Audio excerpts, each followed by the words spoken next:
Muy bien, queridos hermanos, vamos a comenzar, vamos a empezar. Les invito a que vayamos a la escritura. Vamos a tener una palabra de oración.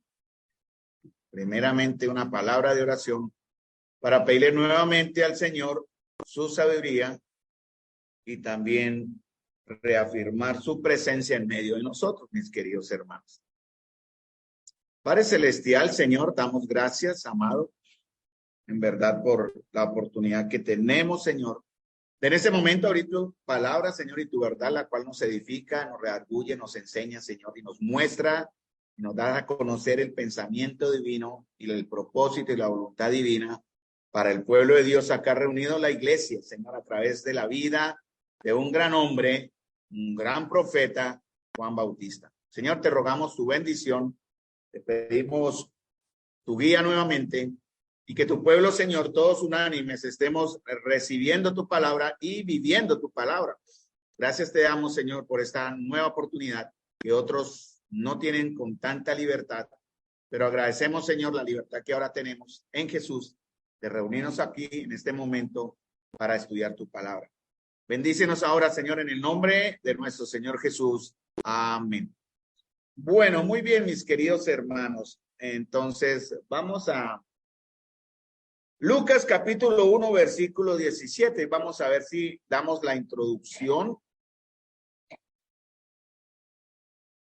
de un nuevo, digamos así, pensamiento en el ministerio de Juan Bautista, de nueva concepto en la vida de Juan Bautista. Lucas capítulo 1, versículo 17. Ese verso nada más para tenerlo como base de nuestra enseñanza, o más bien de la enseñanza del Señor, porque aquí estamos de igual manera aprendiendo, mis amados hermanos. Pero me interesó el himno anterior. ¿Se dieron cuenta el último himno que cantamos? ¿En qué esquema estaba ese himno? ¿Cuáles fueron todas las estrofas? ¿Cómo el autor, cómo las diseñó? En forma de pregunta, ¿no? Él está preguntando, ¿no? Y has hallado en Cristo, has encontrado en Él, hemos encontrado. Bueno, y esas mismas preguntas en cierta manera las podemos pasar al día de hoy, a este momento, de, valga la redundancia, preguntarnos, hermanos, que lo que estamos recibiendo a través del estudio, ¿cómo lo estamos viviendo? Porque en realidad, hermano, al primero que la palabra redarguye, pues es al que aprende. En este caso, Carlos, he tenido que estudiar, he debido estudiar, y para mí es una alegría estudiar, pero también me impone la carga de la práctica, ¿no? ¿Cómo voy a estar viviendo lo que conozco?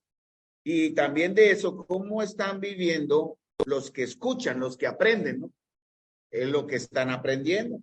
Porque recordemos que esto está aquí en la escritura como palabra del Señor. Entonces, habíamos visto los jueves anteriores algunas características de la vida de Juan.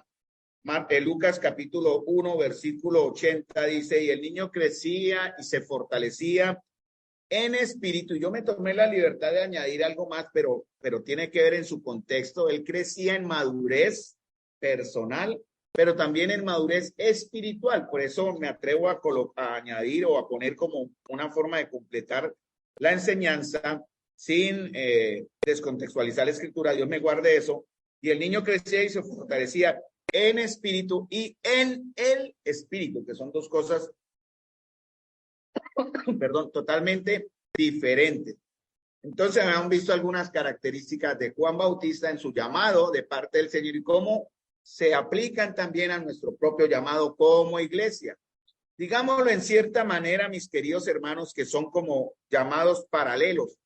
Los llamados del Señor van a ser en diferentes circunstancias, en diferentes contextos. Va a ser usando diferentes herramientas, pero los principios del llamado serán igual para todos. Si estudiamos con detenimiento, estos principios que estamos viendo se aplican también al llamado de Jesús, ¿verdad? Al mismo esquema como Jesús comenzó desde el vientre de mamá, como dice en Mateo capítulo 1, ¿no? Y estos mismos pasos que vemos en la vida de Juan y que aplicamos a nuestra vida como iglesia y como hijos de Dios, también son lo mismo, ¿verdad?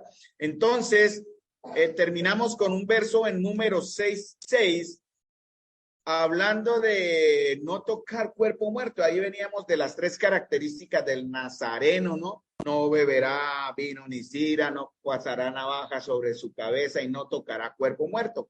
Y esto tiene que ver con 2 Timoteo 2:19, que es, perdón, más bien leo número 6:6 primero, me pueden seguir si no lo tienen. Dice, todo el tiempo que se aparte para Jehová, no se acercará persona muerta. Y lo que enseñamos era tener cuidado cómo estamos compartiendo con aquellas cosas que están muertas, en este caso, lo que está fuera de nuestra comunión y lo que está fuera de nuestra vida espiritual como hijos de Dios, ¿no?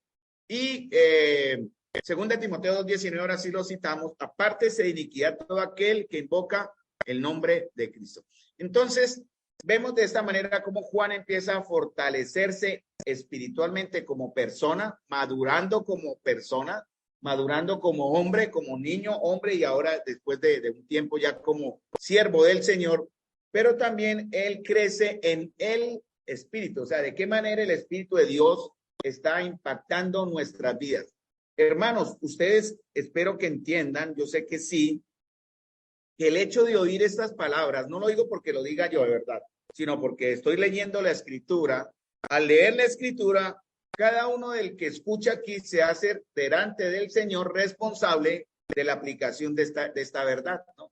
Porque yo sé, de pronto humanamente puedo fallar, de pronto humanamente me puedo equivocar, humanamente me puedo poner nervioso, que realmente pasa casi siempre, y realmente vivo en el temor de no expresar o de cuidarme de tergiversar la verdad de Dios en cualquiera de sus formas.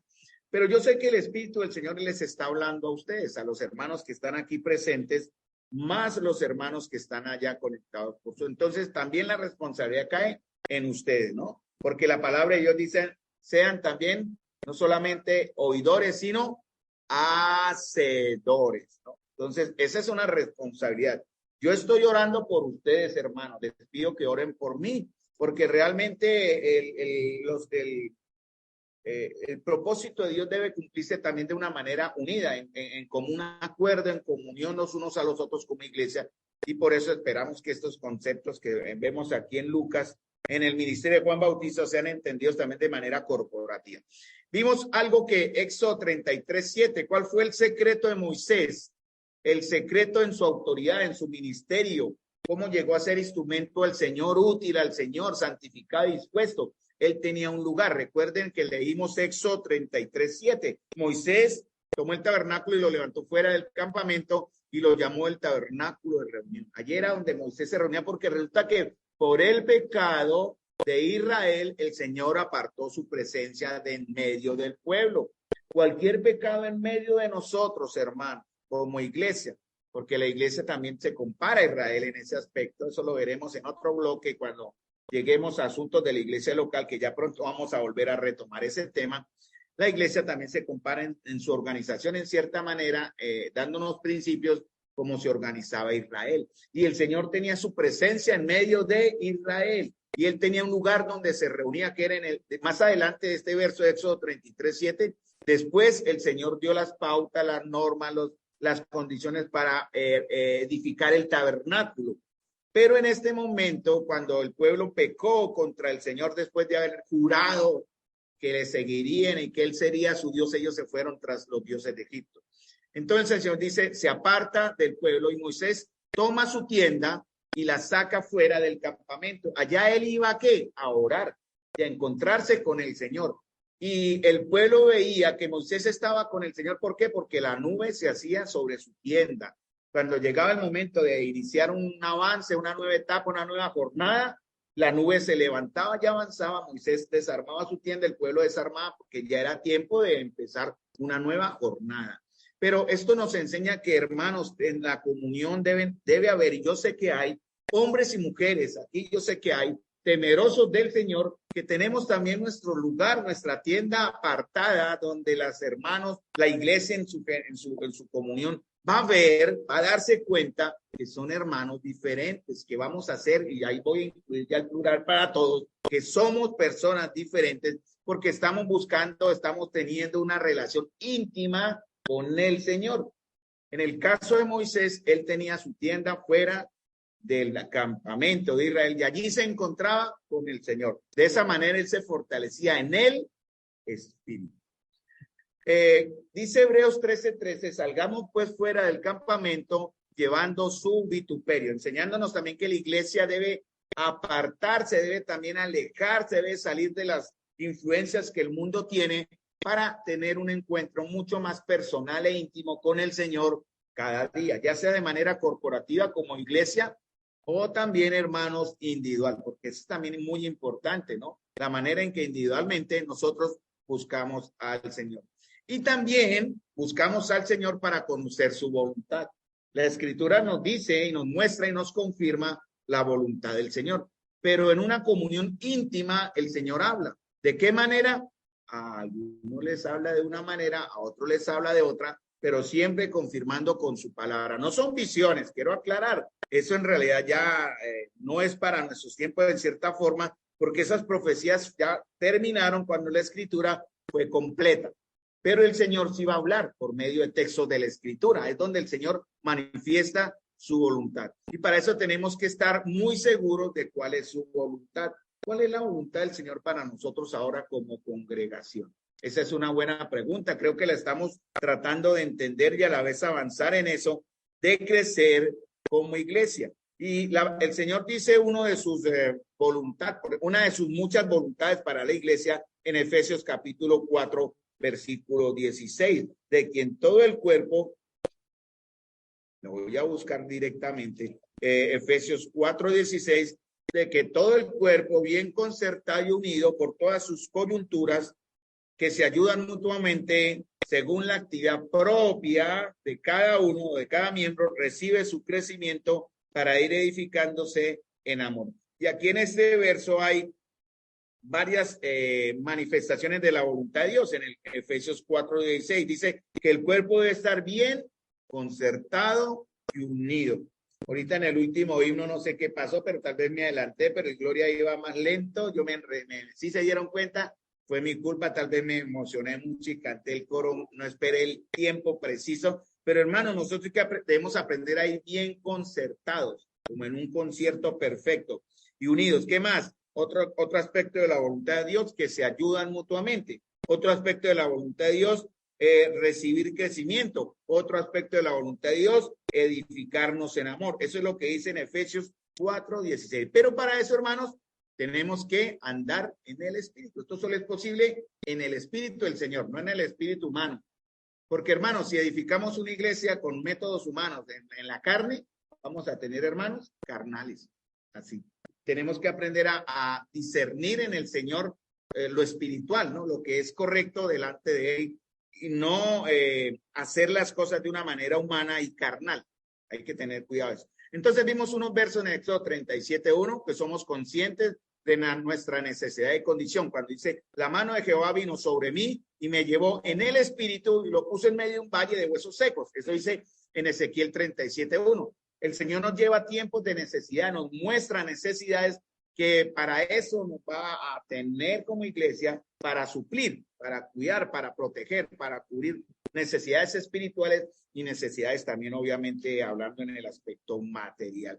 Colosenses 1:18 dice, también nos ha declarado vuestro amor en el Espíritu. El verdadero amor de Cristo solo es posible en ese concepto, hermanos, en el Espíritu, ¿no? Por eso dice en Gálatas 5, andad en el Espíritu, no satisfagan los deseos de la carne. Podemos tener un buen deseo de mostrar amor como congregación, como un grupo de cristianos, pero si no es en el Espíritu, es un amor que, como dice 1 Corintios, que suena, pero no retiñe, en verdad. Címbalo que retiñe, no suena, no tiene ningún efecto. Tengamos también cuidado en eso, de cómo vamos entonces a crecer en ese amor en el Espíritu. Y también dice en 1 Tesalonicenses 1:5, perdón, cómo recibimos el Evangelio en el poder del Espíritu. Entonces, el Evangelio que recibimos es diferente al Evangelio que hoy día el mundo enseña. Muy bien, ¿qué más? Debemos reconocer el señorío y expresar el señorío de Cristo. No solamente conscientes en el Espíritu de nuestra necesidad y condición, sino también el Espíritu nos lleva a que lo adoremos, que en verdad lo tengamos a Él como Señor. Hermanos, eso es algo que desafortunada y dolorosamente ha faltado mucho en la vida de muchos hijos de Dios. Muchos creen tener a Cristo como Salvador, lo cual es bueno, Pero les doy una clave: si no tienen a Cristo como Señor, piense, porque Cristo no es por partes. Usted no puede tener un Salvador del cual Él no es su Señor, si me entienden el concepto. Entonces, Mateo 22:43, Jesús habla de David diciendo, ¿cómo David en el Espíritu le llama Señor? Pregunta para ustedes, mis amados hermanos, ¿verdaderamente Jesús es el Señor? Bueno, para muchos dirán, es mi Salvador, pero la pregunta vuelve, ¿es el Señor? Quien marca, quien manda, que ordena su vida, debe ser nuestro Señor, ¿no? Porque si es solamente un Salvador, hermanos, usted está viviendo en una religión, como tener a un buen maestro, ¿no? Un maestro que me enseña, como tener al buen Buda o al buen Confucio, que fueron buenos hombres, pero están en el infierno. Nosotros tenemos al verdadero Señor y Salvador. Entonces, a Él, hermanos, en el Espíritu declaramos esta gran verdad. También debemos manifestar el fruto del Espíritu. Uno de ellos es el gozo, ¿no? Dice Lucas 10:21, en aquella misma hora Jesús se regocijó en el Espíritu. Y a veces, a pesar de nuestras situaciones personales, hermanos, dolor humano, inquietudes, falencias, soledad, miremos los aspectos negativos que pueden afectar nuestro espíritu humano. En nosotros debe predominar el gozo, que es muy diferente a la felicidad, ¿no? La felicidad es del espíritu humano, viene del hombre, pero el gozo viene del Señor. Recuerden que eso es un solo paquete. Si tiene uno, debe tener los otros 8.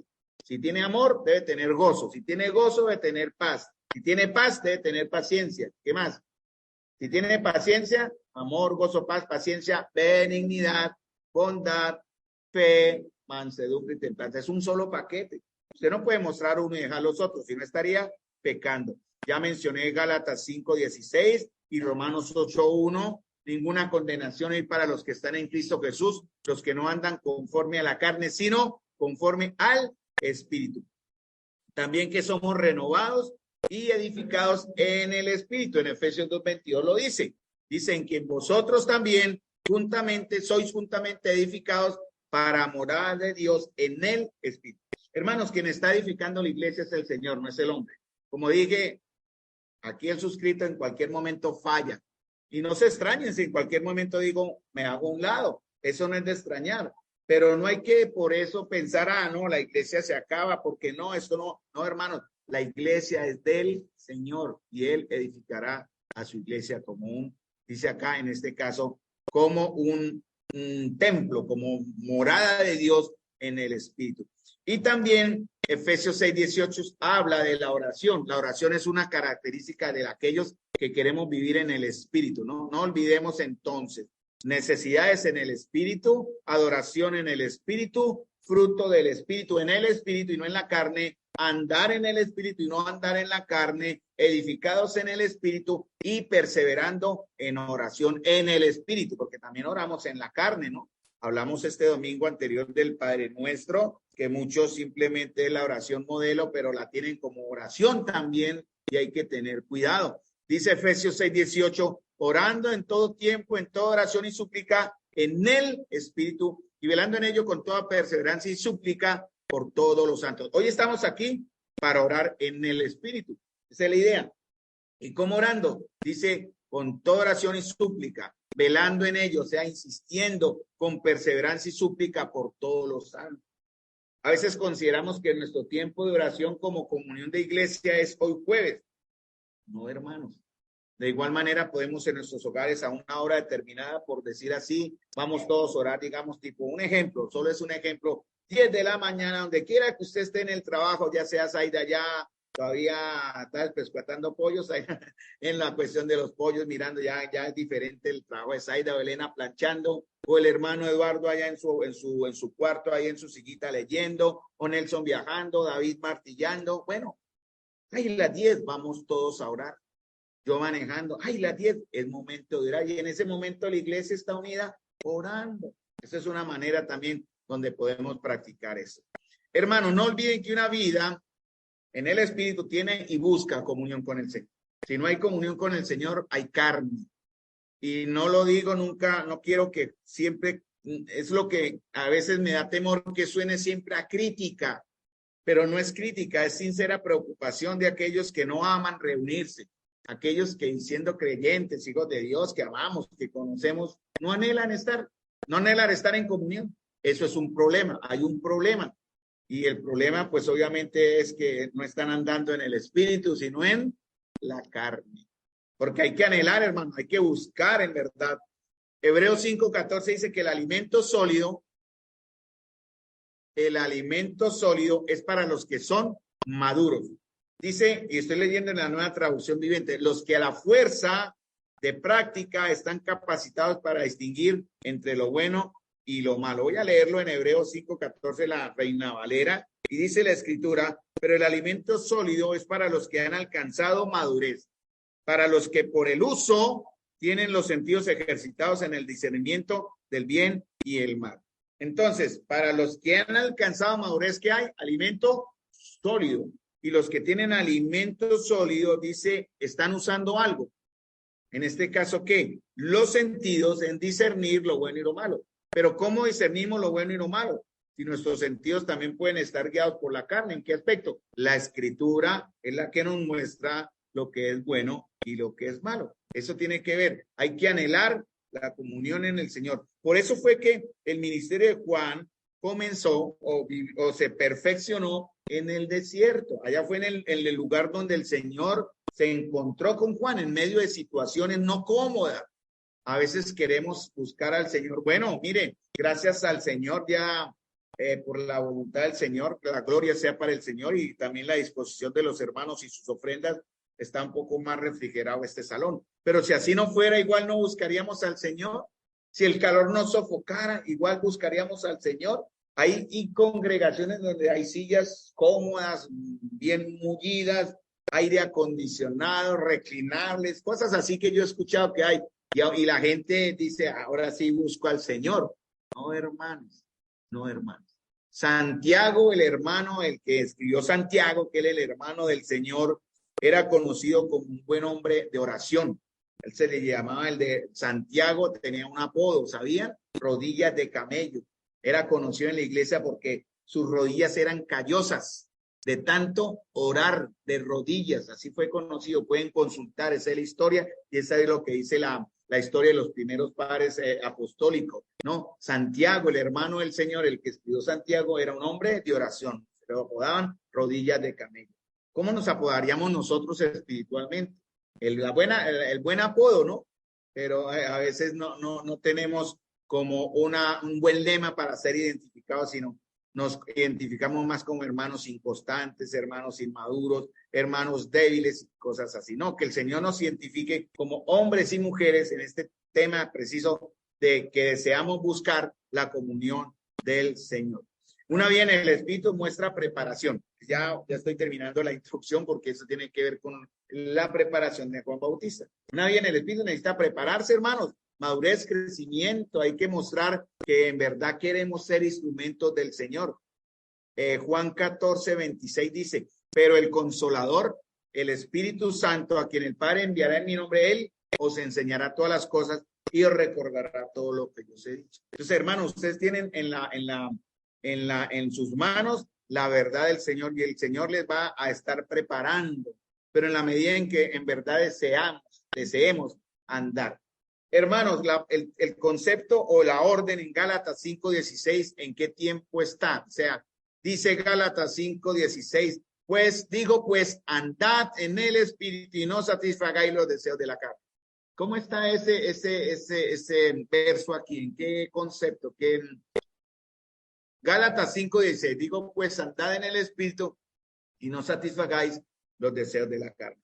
Lo que está hablando aquí es un consejo, es que presente, pero también como un mandato presente. Gracias a los hermanos, gracias a Daniel y a Marisol por eso. Un mandato en presente. No es que si usted quiere, hermanos, miren, es el Señor el que está hablando, mis queridos hermanos. Yo solo cito la verdad de Dios que también me pega duro a mí. El Señor dice, Carlos, ande, es hoy, no es para mañana, no fue para ayer. Ande en el Espíritu y no satisfaga, no le dé comer, no le dé beber, no alimente la carne.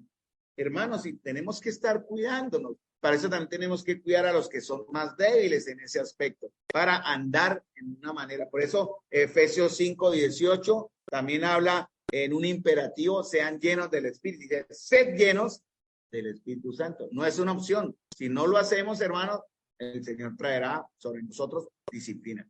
Y también, no solamente una vida en el Espíritu, va a mostrar el anhelo de la comunión, como quiso Juan hacerlo él. Él dejó todo. Él tenía un buen ministerio en el sacerdocio, en el templo. Sin embargo, él lo dejó todo. ¿En qué momento? Como dice en Lucas 1:80, él se fue para el desierto. No lo sabemos. Dice, el niño crecía y se fortalecía en espíritu y estuvo en lugares desiertos hasta el día de su manifestación en Israel. No sabemos en qué momento. Tal vez sus padres ya eran ancianos, murieron sus padres. Él decide ir al desierto. ¿Y quién lo cuidó allá? ¿Cómo empezó? Se fue con las riquezas de su padre. A veces nosotros en el ministerio, hasta no tener el sustento de iglesia, hasta no tener el apoyo de los hermanos, no arrancamos. Eso es un error, hermano, porque el que nos sostiene es el Señor, en verdad. La iglesia encomienda la gracia de Dios y el Señor obviamente a la iglesia le da el sentir de cuidar a los que sirven entre ellos. Pero los que servimos no debemos estar confiados en el sueldo, ¿no? Algunos, por eso se les llama pastores asalariados. Viven de sueldo, tienen prestaciones, tienen seguro. Hace muchos años, la iglesia Asambleas de Dios, calle 48/22, tuvo una división ahí por una situación doctrinal y el pastor que estaba a cargo fue cambiado, en verdad, y él no quiso cambiar. No, yo no me cambio porque el concilio de ellos decidió mandarlo a otro lado por algunas situaciones internas y él dijo no. Entonces no quería soltar la iglesia. Quisieron los hermanos, la denominación allá y el concilio, ¿no? Usted ya no tiene iglesia. ¿Qué hizo él? Demandó a la iglesia. Yo estuve acá 20, 30 años, no sé, tuve un buen tiempo. Merezco que me paguen mi tiempo. Y eso fue noticia, eso fue conocido en el medio cristiano hace muchos años. No sé en qué terminó la historia, no me interesa, pero es un ejemplo real, ¿no? No, hermano, no estamos acá para cobrar. Esto no es de nadie, este local es de todos nosotros. Ni nadie de los que estamos acá usufructuamos algo de manera personal. Por eso debemos depender en el Señor. Por eso Juan fue al desierto. ¿Cómo empezó? No sabemos. Pero cómo se alimentaba en los mejores manjares, las cosas más deliciosas. No, proteína pura, langosta. Y el dulce que da la energía, miel, ¿no? Eso es lo que Juan en realidad busca. Porque su enfoque en realidad era buscar al Señor. Y él huyó de esos deleites de la carne en cierta manera, ¿no? De una buena comida, un buen descanso, porque al decir que Juan moraba en desiertos, no es en una casa, no es en un palacio, seguramente vivía en alguna choza o en alguna cueva, pero él era buscando, dice, en este caso, preparándose, ahí dicen en Lucas 1:80, hasta el día de su manifestación a Israel. Yo les había dicho, busquen Lucas 1:17, creo que no lo leímos, pero el mandato de Dios o el propósito de Dios con Juan era, e irá delante de él, hablando del Señor al cual él iría a anunciar, hablando de Jesús, con el espíritu y el poder de Elías. Hermanos, yo de verdad quisiera seguir, pero es que nos tocaría ir a buscar la vida de Elías. ¿Qué significa que Juan iría delante de él con el espíritu y el poder de Elías? Y deberíamos ir a analizar la vida del profeta Elías y compararla con Juan, pero no hay tiempo. Entonces, por eso estamos muy por encima, en realidad tratando de crearles a ustedes como la curiosidad. Pueden estudiar en sus casas la vida de Elías y compararla con la vida de Juan el Bautista. Mire, y una cosa en el espíritu es que se muestra valentía y de nuevo fortaleza. Por ejemplo, Romanos 8:26 dice, y de igual manera el espíritu nos ayuda en nuestra debilidad. Pues, ¿qué hemos de pedir como conviene? No lo sabemos, pero el espíritu mismo intercede por nosotros con gemidos indecibles. Podemos pedirle al Señor, porque dice la Escritura que no nos ha dado Dios espíritu de cobardía, sino poder, amor y dominio propio. No sé, en mi preparación para la responsabilidad en Villa de Leyva, yo desde que comenzó el proceso que el Señor me entrega, he vivido en continuo temor, se lo digo, en continua como cuidado, ¿no? Como el temor de fallarle al Señor. Y le estoy pidiendo, Señor, dame valentía. Una cosa es hablarle a mis hermanos. Yo no le tengo temor a hablarle a 100, 200.000 personas, honestamente no. Pero voy a hablar la palabra y ese es el temor que tengo. Quiero hablar la palabra correctamente. Y por eso le estoy pidiendo al Señor, en este caso aplicando Romanos 8:26, Señor, dame poder, amor y dominio propio. Los tres conceptos que están en Timoteo. Lucas 1:17. Miren, interesante, hermanos, en estos últimos minutos, cómo Juan fue lleno, porque ese fue el anuncio del ángel del Espíritu Santo antes de su nacimiento. Y eso significaba que él tenía una conexión especial con el Señor, ¿cierto? La iglesia del Señor también ha sido sellada por el Espíritu Santo de la promesa. Así que nosotros debemos también mostrar una conexión especial con el Señor. Pero si andamos, como dijo Pablo, entre nosotros mordiéndonos, como le decía a los corintios, ¿no? Acusándonos, ¿no? Renegando los unos a los otros, odiándonos unos. Y lo digo de una manera ilustrativa, no que necesariamente esté pasando, pero sí es como advertencia. En verdad, esto nos muestra que el Señor no va a estar con nosotros, porque Él no va a estar donde Él dice en 1 Corintios que Él andará, Él va a ser su tabernáculo en medio de nosotros, hermanos. Él mora en nosotros, más vive y se mueve en medio de la iglesia. Yo lo creo real y yo sé que el Señor en este momento está acá, así lo veo. Que humanamente sí fallamos, tenemos debilidades. Elías, ese gran profeta de Dios, como dice en Santiago, era un hombre sujeto a debilidad, ¿verdad? Debilidades como las nuestras. ¿Cuáles? ¿Quién sabe cuáles serían? Podemos ponerle los nombres que queramos, ¿no? Las debilidades de Elías, ¿cuáles serían? Él era muy inestable, era como bipolar, ¿no? Porque Elías tuvo que esconderse después de haber degollado 800 hombres, les cortó el cuello, ¿no? Cualquiera se siente envalentonado y lleno de fuerza. 800 profetas de Baal y habló del poder y vio el fuego descendiendo del cielo. Llega Jezabel al otro y dice, pero lo voy a buscar, ¿no? Y lo voy a encontrar. ¿Qué hizo el profeta Elías? Corre a esconderse en una cueva. Una debilidad, ¿no? Increíble, ¿no? Pero eso, hermano, debemos estar muy, en realidad, aferrados del Señor. Entonces, hermanos, por medio del Espíritu del Señor y su palabra, tenemos una capacidad de discernir lo bueno y lo malo. Pero para eso necesitamos el alimento sólido. Nuestro ministerio, nuestro servicio en el Señor, tiene que estar basado en alimento sólido. Como yo le hablaba a los caballeros, creo que fue en realidad, a mí me da alegría, en verdad, el deseo de algunos hermanos de conocer la palabra, de crecer en el Señor. Aquí intentamos, los que enseñamos, de alguna manera cubrir esa falencia de darle enseñanza a la iglesia, pero hermanos, hay tanto por aprender.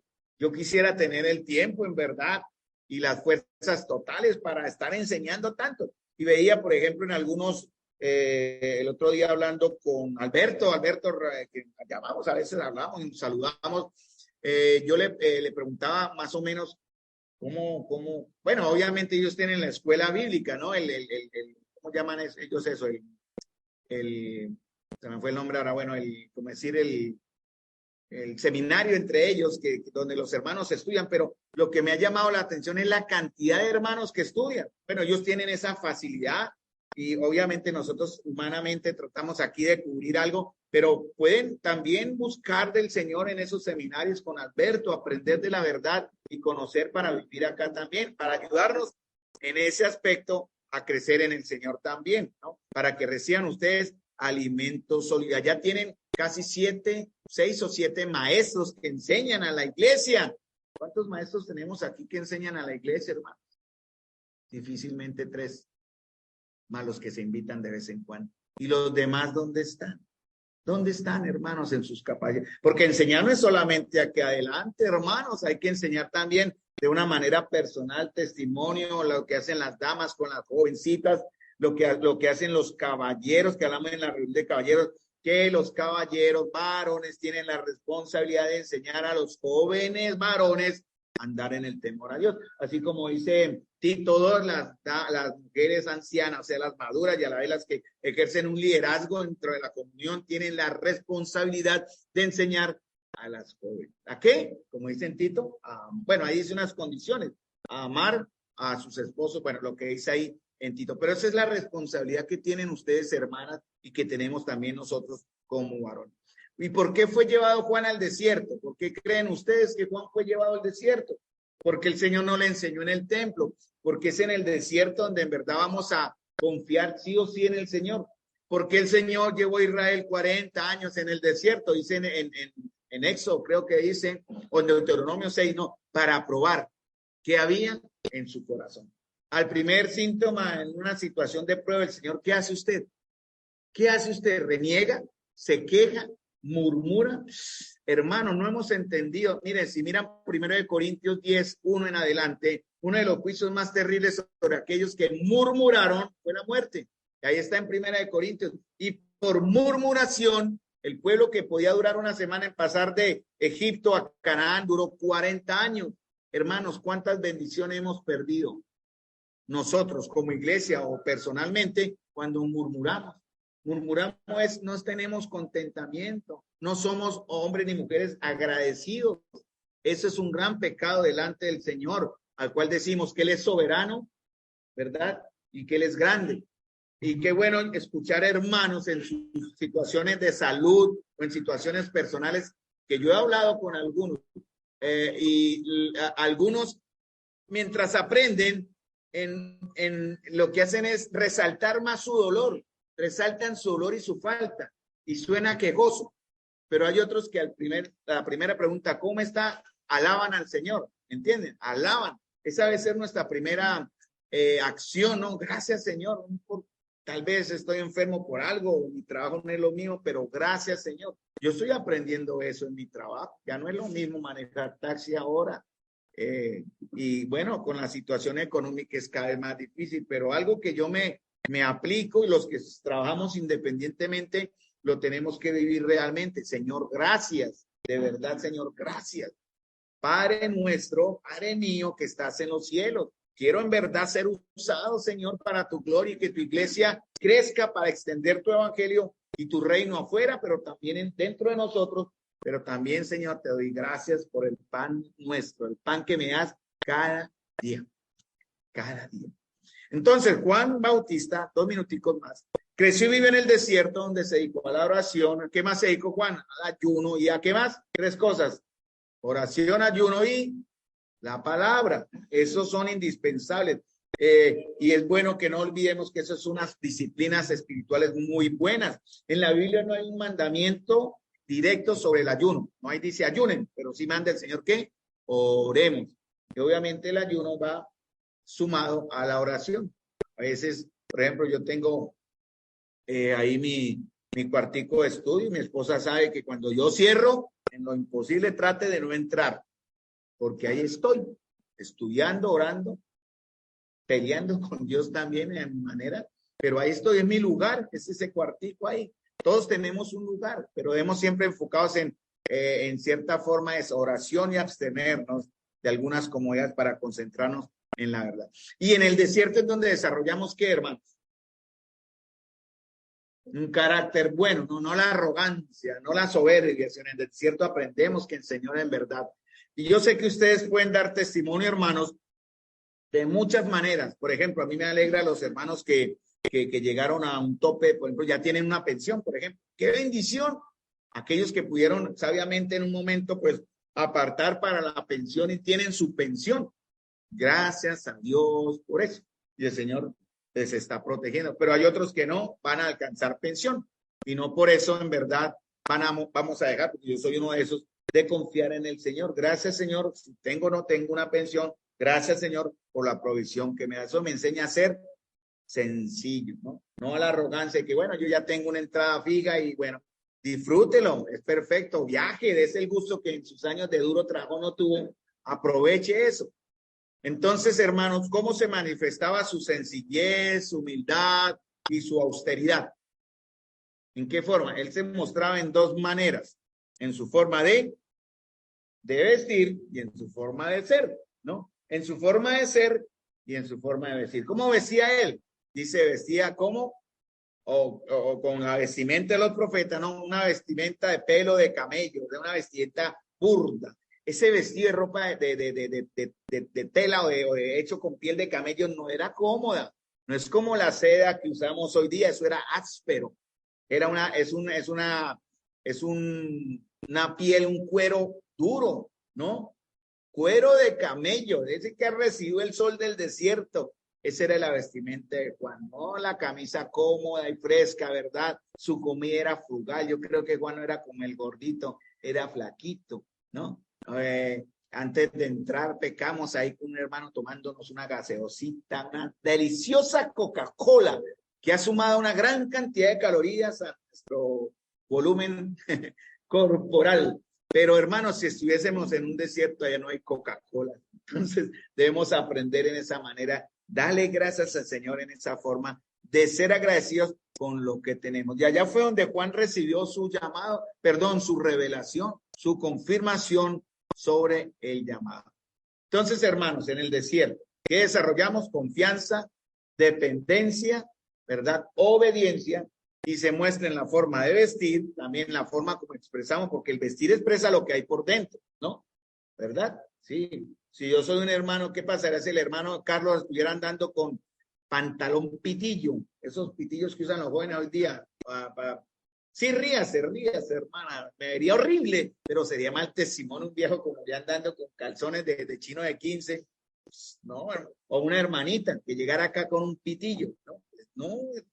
Por eso la escritura habla del vestido decoroso que refleje lo que hay por dentro, ¿no? Son maneras donde mostramos, ¿no? Son ejemplos. Juan lo mostraba vistiendo así, pero también en su forma de ser, Yo lo digo para las hermanas que trajeron el pitillo, que yo veo muchas con pantalón, todas. Pero ustedes me entienden lo que quiero decir en ese aspecto del ejemplo, ¿no? Nada que llame la atención sobre usted, ¿no? Nada que diga, ay, qué bonita me voy a ir como resalto mis curvas. Entonces la hermanita, no, hermanas, tengan cuidado porque usted puede ser la caída del varón, no que a los varones tenemos ojos, y si usted, hermanita jovencita, viene mal vestida o vestida de la manera incorrecta, nuestras miradas no se van a ir para el Señor, sino para mirar otras cosas. Dios nos perdone si en algún momento lo hemos hecho, y perdonen, hermanas, si en algún momento se sintieron también, pero eso nos enseña también a ser cuidadosos. Entonces, ya termino. Entonces, Juan lo mostró en su forma de vestir y en su forma de ser. ¿Cómo fue la forma de ser de Juan? Aparte de que Juan era un hombre como, es que algunos piensan que por el hecho de estar llamado al ministerio, Juan tenía un carácter. ¿Cuál era el carácter de Juan? ¿Cuál creen ustedes que era el carácter de Juan? Fuerte, hermano. ¿Por qué? Porque, claro, fuerte porque es que, hermano, miren, eso se llama celo de Dios. Ahí termino ya. Celo de Dios. Usted puede tener un celo apacible, tranquilo de carácter. Pero cuando usted tiene el celo de Dios, todo lo que va en contra de lo que Dios dice que es pecado, usted tiene que brincar, hermano. Tiene que brincar. Ay, no, es que no me parece que se haga así. No, hermanos, es pecado. Y el pecado hay que hablarle con firmeza, hermano. Puede sonar duro, sí. Eso no es arrogancia ni soberbia, es celo de Dios. Al pecado se le reprende, no, compañito. Bueno, sí, la exhortación amorosa, pero si después de la primera exhortación no hay un cambio, ¿qué viene? Más altica, ya viene la amonestación, que es la advertencia del juicio. Y si no acepta la amonestación, viene la reprensión, que es el juicio, ¿no? Juan fue lo que hizo, ¿no? ¿Cómo llamaba a los religiosos, los más grandes y famosos? Sepulcro, le decía el Señor también, ¿no? Juan, víboras. Imagínense usted lee, si no tiene usted el celo de Dios, decirle a un hermano, víbora. Pero hermano, si se lo gana, aguántese, si no cambie, en verdad. Porque el que tiene el celo de Dios, hermano, todos, hombres y mujeres, pero debe ser un celo santo, un celo correcto, ¿no? No el celo de Pablo, ¿no? No el celo de Pablo, porque Pablo Pablo era bíblico, pero el celo de Pablo era carnal, él no era convertido. No, porque si aplicáramos un celo musulmán, aquí matamos a las mujeres, ¿no? Si las hermanas están mostrando, no, usan el yihad, usan ellos y el velo, van descabezadas. Así hacen los musulmanes, golpean, menosprecian a las mujeres como un objeto. Bueno, obviamente en la familia de Dios no es así, el Señor cambia todas esas cosas, y lo del musulmán es algo que es donde Satanás está metido ahí. Pero quiero hablar del celo correcto, hermano, el celo real. El celo de Dios empieza con dulzura, ¿verdad? Con amor, exhortando. Pero también el celo de Dios implica firmeza. porque el que está siendo insultado, ¿quién es? ¿La iglesia? No, hermanos. Yo, no, hermanos, el Señor. Entonces no nos extrañemos, hermanos, y aceptemos cuando el celo está duro, hermanos, agachar la cabeza. Me faltaron pensamientos, pero los dejamos para el próximo sábado, el próximo jueves, perdón.